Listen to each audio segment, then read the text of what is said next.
2부 민경우 대표님 모시고 이 정청래 문제, 정청래 내가 한 일을 알고 있다. 정청래에 대해서 그리고 악의축의 문제들에 대해서 다뤄보겠습니다. 그리고 이제 관련된 스파이 외전이라는 또 좀 책도 소개를 좀 드리겠습니다. 민경우 대표님 나오셨습니다. 어서 오십시오. 안녕하세요. 민경우입니다. 예, 자료 못 받으셨나요? 예. 자료가 자료를 하나 주시죠. 그 참고를 좀 하시고요. 예, 우리 민경우 대표님하고 오늘 국회 법사위 정청래 관련된 이야기를 하겠는데 정청래가 어떤 인물인지에 관해서도 오늘 조금 더 한번 상세하게 다뤄보겠습니다. 그제 9일 국회 법사위에서 정청래 위원장이 일방적으로 회의를 진행하는 장면들을 많이 봤죠. 윤석열 대통령 탄핵소추안 발의를 요청하는 국민청원과 관련한 국회 청문회 실시계획서를 일방적으로 강행 처리하는 장면을 봤는데요. 자, 여기에 증인 39명, 김건희 여사 모친 최은순 씨, 이종섭 전 국방부 장관 뭐 이런 사람들이 줄줄이 지금 청문회 증인으로 채택됐는데 일단 이 장면 어떻게 보셨는지 좀. 전 뭐 두 가지 느낌이 들던데 하나는 그러니까 지금 이번에 22대 국회에서 전대협 2기를 중심으로 한 운동권 출신들이 대거 등용됐죠. 뭐 서영교, 정청래가 있고 최민희는 전대협 2기는 아니지만 최민희도 그렇고 그런 운동권 출신들이 일종의 홍위병이 돼서 그러니까 이재명 체제를 뒷받침하는 모습을 보면서 좀 처연하다는 생각이 들었고요. 그 다음에 두 번째는 정세의 중심을 좀 바로잡는 게 좋겠다라는 생각이 드는데 지금은 명백히 이재명 대표에 대한 사법 리스크가 앞장서고 이것을 뒷받침하기 위해서 이거를 막기 위해서 지금 야당의 공세가 같이 결합되는 형국이에요. 따라서 한편으로는 정청래를 비롯한 야당의 공세를 눈앞에 보면서도 우리가 그 뒤에 바로 봐야 될 거는 현재 이재명 사법 리스크가 본격화되고 있다. 한 몇 개월 안에 그거를 중심에 두고 정세를 보면 어떨까 이런 생각을 했습니다. 예, 이 정청래 위원장이 해병대 순직 사건과 관련해서 이종섭이죠. 임종석하고 헷갈릴 뻔했네요. 이종섭 전 국방부 장관, 임성근 전 사단장에서 모욕도 주고 10분간 나가 있으라 이런 장면들을 보면서 막 분통이 터지는 분들이 많이 있었습니다. 정청래 저 인간 어떻게 해야 되느냐 그런 이야기들 많이 있었죠. 정청래가 왜 이런 것을 지금 하는지 그 노림수에 대해서도 분석이 필요합니다만 일단 정청래가 어떤 인물인지 좀 먼저 살펴볼게요. 과거에 친부적 통일운동 했다, 미 대사관 정권 음성을 했다, 노사모에 참여했다, 기회적 행동을 하는 인간이다, 이런 것들에 대해서는 일부 알려져 있는데 정청래 그 인물에 대해서 좀 소개를 해주시죠. 혹시 자료 화면을 띄워줄 수 있나요? 그 자료를 저희가 예. 그러면 제가 좀 정청래의 각종 인물평 나무위키 이런 데를 뒤져보면 약간 불투명한 경력들이 있어요. 그래서 이거를 교차해서 점검을 해보니까 정청래의 경력 중에서 몇 가지 빠져있는 부분을 소개하고 정청래에 대한 총평을 해보도록 하겠습니다. 건국대 8호학번이고요. 그러니까 87년 6월 민주화운동 당시에는 3학년이었기 때문에 별다른 민주화운동 경력이 없습니다. 그 다음에 88년도에 조통이라고 해서 조국통일위원장인데 조통이라는 게 주사파들이 총학생회를 뺏기면 조통이라는 별도의 조직을 만들어서 조국통일운동을 주로 합니다. 그 건대 조통위원장을 했는데 여기서 보니까 그러니까 그 조통위원장 때 이상한 경력이 두 개가 있는데 하나는 안기부에 연행됐다고 본인이 지금 여기저기서 밝히고 있는데 연행된 일시 그러니까 정청래의 회고록 같은 걸 보면 아주 시시콜콜하게 장황하게 묘사되어 있는데 그 경력은 안기부에 끌려가고 두들겨 맞고 어떻게 했다라는 경력은 있는데 일시 같은 것들이 소개되어 있질 않아요. 몇 월 며칠 날 그런 일이 있었는지를 잘 모르겠는데 뭐는 있냐면 새벽 2시에 끌려가서 새벽 6시 반까지 서너 시간 동안 폭행을 당했다. 이렇게는 기록되어 있습니다. 본인의 주장입니까? 본인의 주장이라서 매우 특이한 경력이죠. 그리고 그래서 그 거침없이 정청래라는 책에서 지금 소개를 한 건데 그 책을 보면 참 한 서너 쪽에 걸쳐서 그 경력을 자세히 시시콜콜하게 소개하는데 참 이상한 생각이 좀 들었고 그 다음에 뭐 이런 일은 종종 있습니다. 안기부에서 연행이 됐는데 안기부에서 조사를 받지 않고 경찰청에 인계되는 거죠. 경찰에 인계돼서 경찰에서 이제 기소를 하거나 구속을 하는 건데 이 기록은 지금 88년 9월달 기록인데 그 한겨레 신문에 따르면 서울 마포경찰서는 서청년 조통특위 동부지구위원장 정청래 씨를 국가보안법과 집시법 위반으로 구속했는데 그 구속 사유가 뭐냐면 김일성 주체 사상에 대한 내용이 담긴 주체혁명의 전통이란 책 6권을 복사해서 건국대 총학생회 간부들에게 배포했다 이렇게 되어 있습니다. 그러니까 88년 6월 달에 조통위원장이 돼서 88년 9월 24일 날 그 국가보안법과 집시법으로 구속이 됐는데 이제 재판을 받아야 되잖아요. 이제 88년 12월 달 경에 아마 그때 사면 복권이 있었던 모양입니다. 그래서 공소 취하가 된 상태에서 공소 보류가 됐고요. 이것도 매우 특이한 경력입니다. 그러니까 이런 거를 거의 저는 못 봤는데 하여튼 특이한 경력이고 그래서 88년 12월 달부터 89년 10월까지는 이제 이게 대학교 5학년 상태거든요. 그러니까 조통위원장을 마치고 나서 대학교 5학년으로서 매우 신분상의 불안정한 상태에 있었을 거고 그 다음에 이때 이제 군 문제도 본격적으로 제기가 됐겠죠. 그래서 군 문제가 이런 상태에 있을 때 88년, 89년, 90년 이때의 학생들은 흔히 미 대사관이나 뭐 점거 농성 같은 걸 해서 자연스럽게 군 문제를 해결하는 전통이 있었습니다. 군 문제를. 그래서 89년 10월 달에 미 대사관저에 난입을 해서 방화 미수를 하고 그래서 징역 6년을 받았죠. 그러니까 아까 공소 보류된 것 복잡하죠. 공소 보류된 것까지 합쳐서 6년형을 받았는데 2년 만에 석방이 됐죠. 그래서 군 문제를 해결했죠. 그러니까 보통 이제 적당히 이제 정청래 씨의 행적을 봐서는 잘 모르는 거를 제가 이리저리 짜맞춰서 이렇게 좀 악교를 맞췄고요.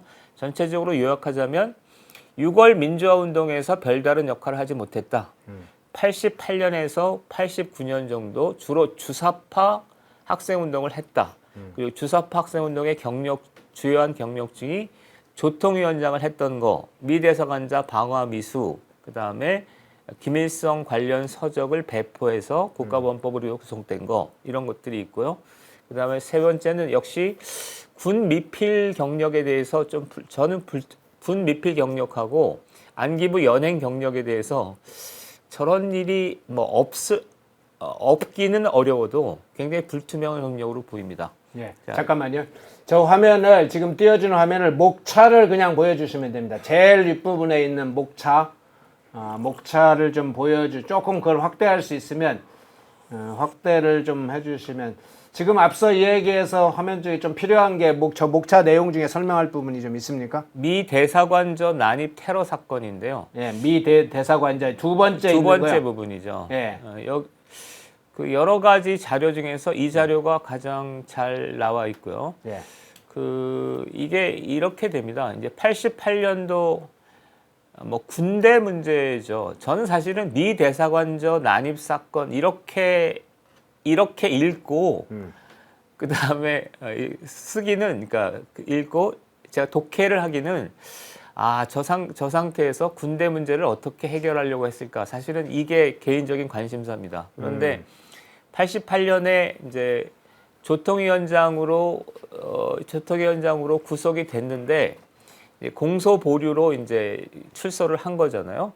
그래서 1년 정도 굉장히 불안정한 신분 상태에 있었고 이 신분 상태에서 이제 어떤 제안들을 하냐면 서청년, 그러니까 한 청년에서 이게 전대협이죠, 전대협에서 그러니까 미 대사관저를 점거 방화하라라는 제안을 했고 7명이 건국대학교에서 합숙을 하고 10월 13일 날 미 대사관저로 난입을 해서 했고, 그러니까 저게 사제폭탄 이런 게 쉽지 않은 일이거든요. 이제 네. 사제폭탄까지 들고 가서 했기 때문에, 그리고 미 대사관저에 진입을 했지만 여러 가지 이유로 인해서 미수에 그친 그런 사건이라서, 그러니까 두 가지 군대 문제하고 그다음에 그 89년 상황에서 저렇게까지 미 대사관저 저렇게까지 할 필요가 있었을까? 물론 그 당시 상황이 약간 그러긴 했습니다. 그래서 전체적으로 세 가지 제가 질문을 하자면, 첫 번째는 민주화 운동을 했는가에 대해서 근본적인 의구심을 갖고 있습니다. 정청래는 민주화 운동을 했던 인물인가? 통상적으로 본인은 민주화 운동, 학생 운동하는 했으니까 그게 민주화 운동이다 해서 민주화 운동을 주장하는데, 그게 민주화 운동이라고 볼 수 있느냐 이 얘기예요? 예. 그러니까 이거는 이제 정청래뿐만 아니라 많은 학생 운동 출신들한테 해당되는 건데, 한번 여러분들이 판단해 보시죠. 그냥 이거는 여러분들이 하시면 그냥 자연스럽게 대답이 나오는 건데, 건대 8호 학번이고요. 87년도 6월 민주화운동, 6월 민주항쟁 때 3학년입니다. 그 당시 대학교 3학년은 별다른 역할을 하지 않았거든요. 단순 참가자예요. 그러니까 본인 책에 보면 그냥 구류를 살았다 뭐 이 정도는 있는데, 구류를 살았다라고 치더라도 그냥 87년에 수많은 학생들이 데모를 했기 때문에 그 데모한 학생들의 n분의 1인 거죠. 두 번째, 88년도 이제 주요 경력이 뭐냐면 88년도 하반기에 있었던 조국통일위원회라는 게 있습니다. 그러니까 뭐냐면은 학생회를 했는데 주사파가 졌어요. 그러면 PD 학생회라고 하더라도 PD 학생회를 존중하고 거기에 들어가서 사업을 해야 되는데, 그러니까 전대업까지 해서, 그러니까 각 단위 학생회에 그러니까 비주사파 학생회를 제끼고 주사파 조직을 새로 만드는 거예요. 그걸 조통이라고 불렀어요. 조통이라고 불렀고, 그 조통위원회 위원장이기 때문에 조통위원회 위원장은 주사파라는 얘기예요. 그 다음에 두 번째는 그거를 하면서 뭐냐면 김일성 주체사상 관련 책을 건국대 학생들한테 배포를 했던 걸로 국가보안법을 살았죠. 그 다음에 그 이듬해 미 대사관저를 방어했기 때문에 정청래 씨의 대부분의 운동 경력은 다 반미입니다. 반미 주사파 경력만이 대부분 있기 때문에 이런 사람, 그리고 심지어는 미 대사관저의 사제폭탄을 투척하는 뭐 이런 모의 작당 또는 실행을 했기 때문에 이거를 민주화운동이라고 보기 어렵죠. 그러니까 이게 제 얘기가 아니라 그냥 보시면 될 것 같습니다. 그런데 정청래뿐만 아니라 이런 경력을 갖고 있는 사람들이 대부분입니다. 대표적으로 임종석 같은 사람이 그렇습니다. 임종석은 더 심해요. 왜냐하면 그 86학번이에요. 한양대 86학번이기 때문에 87년 6월 민주항쟁 때 2학년에 불과해요. 그 한양대 2학년이 뭘 할 수 있는 게 없거든요. 그러니까 민주항쟁 때는 그냥 n분의 1로 참가한 거고, 그 다음에는 임수경 방북시키고 뭐 이런 거기 때문에 학생운동을 했다고 보기 어렵습니다. 이게 제가 정청래 씨에 대해서 갖고 있는 근본적인 의문 중에 하나입니다. 그다음에 정청래와 관련된 경력을 살펴보니까 지금 말씀하신 대로 88년도와 89년도에 이어서 맡았던 일들이 주로는 이제 북한식 연방제 통일운동과 같은 친북 통일운동을 주도했던 직위, 뭐 조국통일위원장이라고 운동권의 조직이 있습니다. 이렇게 체계 내 학생의 조직 체계 내에 뭐 전대협도 있고 산하지역도 있고 일부 대학도 있는데 조국통일위원장을 하면서, 그 조국통일위원장은 주로 북한을 중심으로 한 연방제 통일운동, 이게 민주화운동이냐? 미 대사관저 점거하고 방화 미수를 했지만 실제 실행을 했던 미수범에 불응했지만 이게 민주화운동이냐? 결국 반미운동, 친북운동 한 게 민주화운동이냐? 이거에 대한 근본적 지금 질문을 던지는 거네요. 그렇습니다. 그런 질문들을 쭉 안 하고 있었고, 제가 어떻게 보면 처음 하는 질문이고, 사실은 그러니까 제가 이제 민주화운동 청산들을 쭉 하면서 정청래, 임종석의 사례를 보면서 이건 민주화운동이 보기 어렵겠다라고 쭉 의구심을 갖고 있었고, 정청래 씨는 그에 부합하는 가장 적합한 사례입니다. 그 다음에 두 번째는 제가 볼 때 홍위병 역할을 얘기할 필요가 있겠는데, 홍위병, 그러니까 이재명 체제를 뒷받침하는 그 지금 홍위병들이 있잖아요. 대표적으로 법사위원회 정청래는 아마 이거 정말 한국 정치사에 남을 만한 지금 폭력들, 마구잡이 어떤 행태들을 보이고 있는 거고, 그 다음에 최민희 씨도 그렇고, 그 다음에 서영교 씨도 그렇고, 그러니까 그 다음에 진성준 의원도 뭐 이렇게 저기 앞장서서 이재명 체제를 지탱하는 그런 역할을 하고 있는데, 이재명 체제라는 게 단순하게 이제 그거를 뒷받침하는 어떤 세력이 있는 거잖아요. 세력. 그 중에 가장 중요한 세력이 그러니까 21대 국회의원의 70명이 약 42%가 운동권이었거든요. 21대 민주당 국회의원의 약 70명 정도, 42% 정도가 운동권이어서 21대 국회가 운동권이 딱 뒷받침 하나의 세력이었던 건데 이게 22대 국회의원 선거에서는 우리가 운동권 청산론을 제기했지만 건재하게 살아남았어요. 그리고 그 중에서 누가 살아남았냐면 전대협 2기를 중심으로 한 운동권 체제가 살아남았고 그거를 상징하는 인물이 정청래입니다. 그리고 정청래는 지금 법사위원회 위원장 자격으로 나중에 이제 좀 끔찍한 일들을 지금 저지르고 있는 거잖아요. 그러니까 해병대 저는 이건 좀 제 감당이 불가능한데 어떻게 군대 미필했던 친구가 수십 년간을 군 장성으로 복무했던 어떤 그 노병들한테 저런 태도를 보이는가가 납득이 잘 안 돼요. 그리고 그런 것들이 그냥 단순하게 무례하다는 게 아니라 이재명 사법 리스크를 감추기 위한 하나의 도구잖아요. 그러니까 정청래가 저렇게까지 무리한 행동을 하는 것은 그냥 시간이 넉넉하게 있었다면 저렇게 안 할 수도 있는 거 아닙니까? 어떻게든지 빨리 통과시켜야 되잖아요. 그러니까 이재명 리스크라는 게 지금 6월 7일 이화영 재판서부터 이제 불거지기 시작했는데 지금 신문에 언론 보도에 따르면 선거법하고 공직선거법하고 위증교사 이 문제가 10월 달이면 재판이 선거가 벌어지게 돼 있잖아요. 네. 그러니까 이거를 역으로 뒤집으면 저쪽에서도 3개월밖에 시간이 없는 거예요. 네. 그러니까 3개월 전에 이재명 사법 리스크에서 시선을 분산시키고 그것을 정치적으로 무력화할 수 있는 정치적 환경을 조성해야 되기 때문에 법사위가 됐든 뭐가 됐든 간에 국회에서 무리하게 일정을 추진할 수밖에 없는 건데 그러기 위해서는 그에 준하는 어떤 사람이 있어야 되잖아요. 네. 그거를 실행할 사람이 있어야 되는데 그것을 정청래 씨가 하는 거죠. 그러니까 운동권 출신이 두 가지가 있습니다. 하나는 예를 들어서 김부겸 의원이나 우원식 국회의장처럼 뭔가 이렇게 중립적이고 통합적인 역할을 할 수도 있는데 이거는 반대로 홍위병 같은 역할을 지금 자임하고 나서서 막 해대는 거기 때문에 그러니까 그런데 전체적으로 보면 이재명 체제를 지탱하는 홍위병으로서 운동권 세력이 역할을 하고 있는데 그것의 상징적인 인물이 정청래라는 겁니다. 그래서 정청래는 매우 중요한 위치에 있었다 이렇게 볼 수 있고 그것이 이제 해병대 문제나 이번에 탄핵 청문회 어떤 강행 처리 문제나 이런 데서 불거졌다 이렇게 볼 수 있는 거죠. 네. 자, 정청래는 본래 과거로부터 사실은 우리의 공권력, 우리의 국군 이런 걸 해체하는데 가장 관심이 많았던 사람입니다.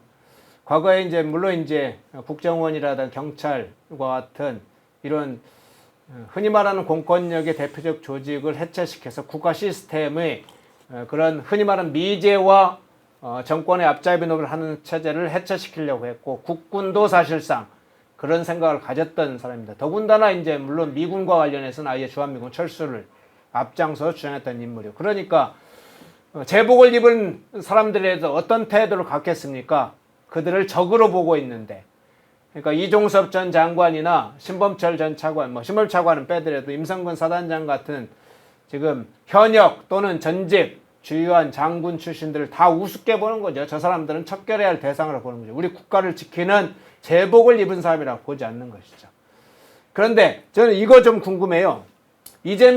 정청래는 아주 저는 이제 사악하고 교묘한 인물일 뿐만 아니라 아주 기회주의적 속성이 강한 인물로 자기의 권력이나 자기의 사익을 위해서는 어떤 수단을 통해서도 얻려고 금방 A라고 했다가 그것이 자기의 사익과 권력에 좀 엇나간다면 바로 입장을 바꾸는 아주 그런 교묘한 인간으로 보는데, 지금은 이재명의 시대라고 본 거죠. 민주당 안에서는.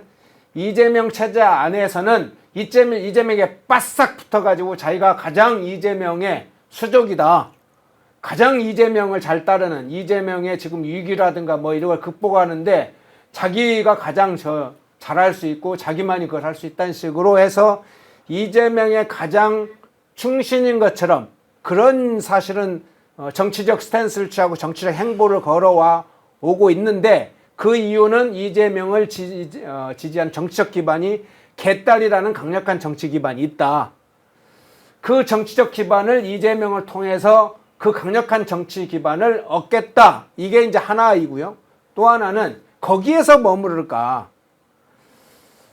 저 사악한 인간은 이재명이 구속될 것을 늘 염두에 두고 있기 때문에 이재명이 구속된 다음에 저 정치적 기반에 민주당 정치적 개딸들이 움직이는 이 당체에 대해서 누가 차세대 이재명을 이는 포스트 이재명의 지도자로 올 거냐, 당장에는 차기 대선에서 누가 될 거냐, 지금 공백 상태가 될 텐데 이재명이 없으면 내가 개딸들의 우두머리가 될 수 있다.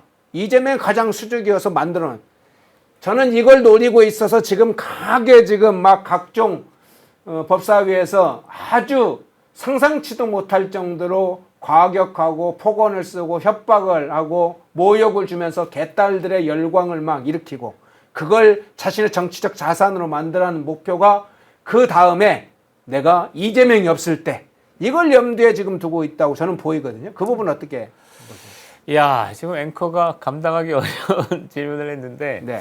그냥 좀 이런저런 얘기하면서 이렇게 소화하도록 하죠. 네. 정청래 씨의 이렇게 전 과정을 보면 첫 번째는 그러니까 좀 크게 지적인 인물은 아니에요. 그러니까 행동파, 그다음에 과잉 의욕 상태 이런 것 같아요. 그러니까 같은 운동권이라도 아까 비교를 하자면 김부겸, 그다음에 뭐 우원식 이런 사람하고는 좀 스타일이 달라요. 네. 막 우격다짐 뭐 이런 거고. 그리고 두 번째는 운동권의 부정적 유산을 집중적으로 갖고 있는 세력 같습니다. 부정적 유산이란 게 아까 제복을 완전히 적대시하고 뭐 전민 항쟁을 주장한다거나 뭐 이런 게 있었는데, 근데 이게 정치권에 들어가면서 많이 그런 것들이 희석됐거든요. 그래서 뭐 지금 조중동 뭐 경찰 뭐 이러면서도 이렇게 대화도 하고 타협도 하는데, 근데 운동권의 청년 시절에 그런 투박하고 경직됐던 성향을 그대로 갖고 있는, 그대로 아주 상징적인 인물로 보입니다. 그래서 정청래는 연구 대상이에요. 저렇게까지.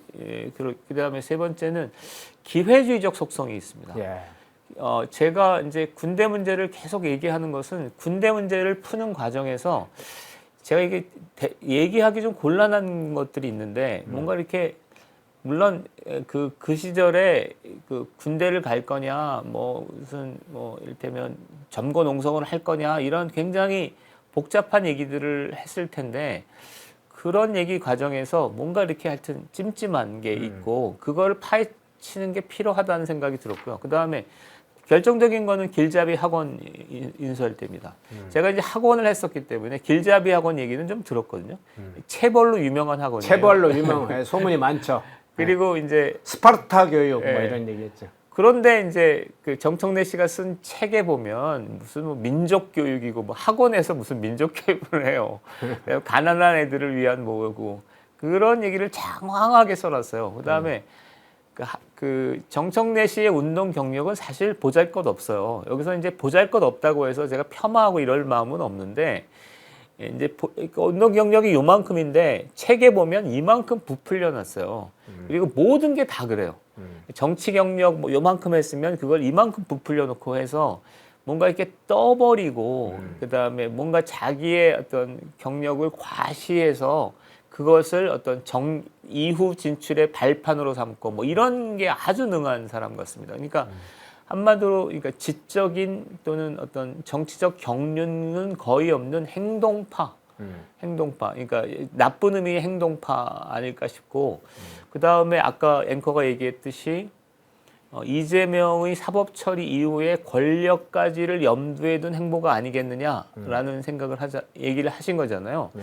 저는 그거보다는 항상 그 제2인자, 행동파 제2인자, 차지철 같은 스타일, 차지철 같은 스타일 느낌이 좀 들었습니다. 그러니까 정청래 회고록이나 이런 걸 쭉 보면 차지철 같이 그 권력 1인자의 옆에 뒤에 마쿠에서 마구잡이로 잔인하게 권력을 휘두르는 이런 스타일이 아닐까 이런 생각이 들었습니다.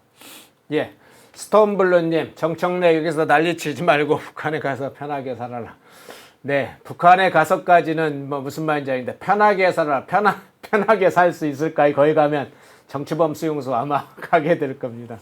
가겠죠. 네, 윤케이님 혼자서 권력 잡기는 이력이 안 좋아 힘듦. 정청래 설치지 말아라. 그렇죠. 네. 그게 파워제님 자신의 병역 기피용으로 테러한 잡범.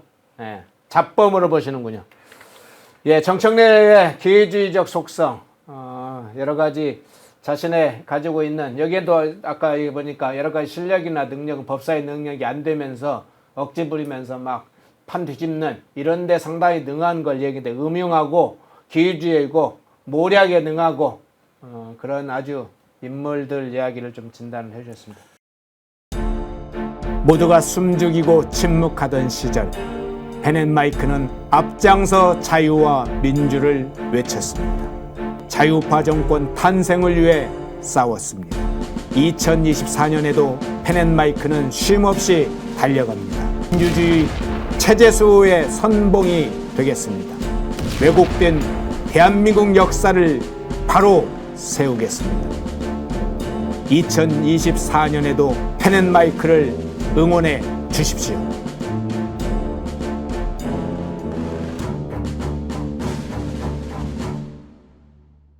인터넷 검색창에 펜앤마켓을 검색해주세요. 펜앤마켓은 펜앤드마이크 구독자분들을 위한 종합 쇼핑몰로 좋은 상품으로 온라인 최저가를 목표로 하는 마켓입니다. 많은 관심과 사랑 부탁드립니다.